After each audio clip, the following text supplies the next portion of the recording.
3 mistakes your superstars made when they were younger that they fixed, and then they became super ballers. Let's go.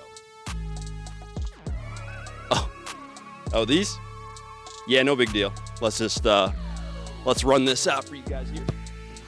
Didn't mean to do that one. That doesn't count. Here we go. There it is. All right, now wait, here you go. All right, no, sorry, guys.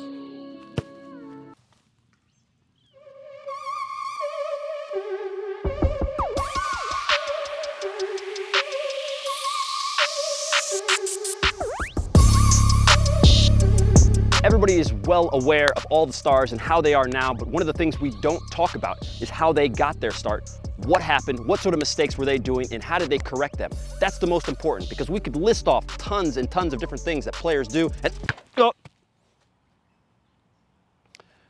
guys, I didn't have a place to film today, and there's actually a game going on. I don't understand why they're not just... Anyway, point is that Ronaldo, as a young player, was obsessed with skills, obsessed with dribbling. So much so that by the time he even signed at Manchester United, he was still doing this stuff. It was all over the press. And many of you guys don't remember what was going on, but there was worry on whether or not this guy was actually going to have any real effect in the game. And what happened while Ronaldo was playing, he had some coaches, and specifically one coach, who told him, listen, we've got to get you focused on something that's going to help the team win. And when he decided that goals and putting the focus on goals would change his game, you guys know the rest. So you've got to figure out what is the most important thing for you as a player. It might not be goals. As a defender, it might be tackles won. As a keeper, it might be the shutouts, right? It might be being excellent on corners. Just remember that whatever you focus on has to help the team win the game. Oh, that was a nice shot.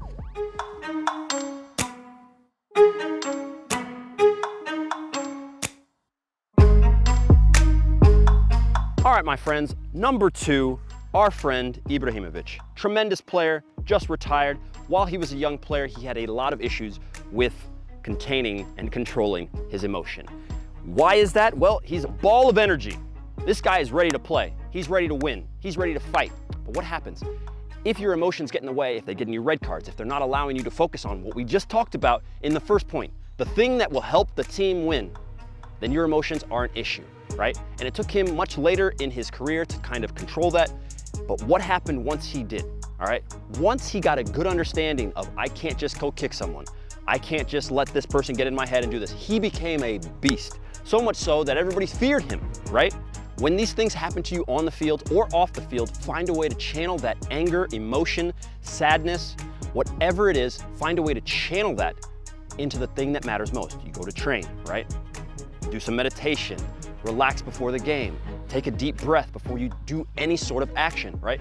Can I use this to sprint harder? Can I use this to go into the tackle clean and hard and make sure that this person knows that no matter what they do, it's not gonna stop me? Ding, nailed it.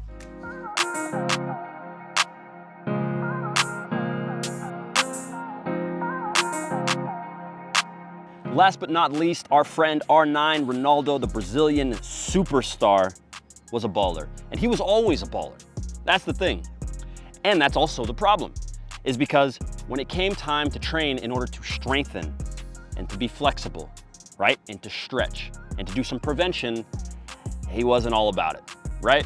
He would do the rehab. This guy had 3 knee surgeries, if I'm not wrong, and maybe an issue also with his hamstring.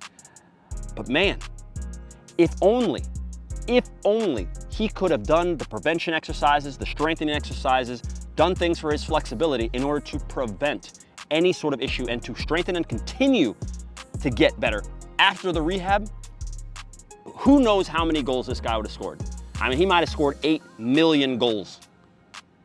He was unbelievable. Run the clips. You guys know what I'm talking about. This guy was unbelievable, and for you, something that you've got to be able to understand is if you want to have a long career, if you want to have more fun in the game, and if you don't want to play with injuries and knocks and things like this, you've got to do the strengthening, flexibility. You've got to do all the things that you can do in order to make sure that your game is at the top. So to make it simple, you've got to do a stretching routine and a strengthening routine, and you've got to focus on these 3 areas: your ankles, your knees, and your hips. From here, all of these joints are the main positions in which you are going to have any issues as a player. If you can strengthen and stretch these areas out, you will be perfectly all good.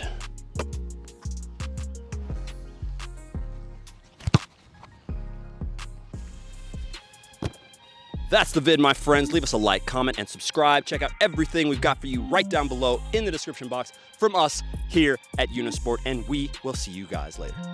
Peace. What? Oh, I'm sorry. I see that some of you guys were talking, you're talking a little trash about how I can't hit the crossbar. It's a joke, guys. I can hit the crossbar whenever I want to. Subscribe.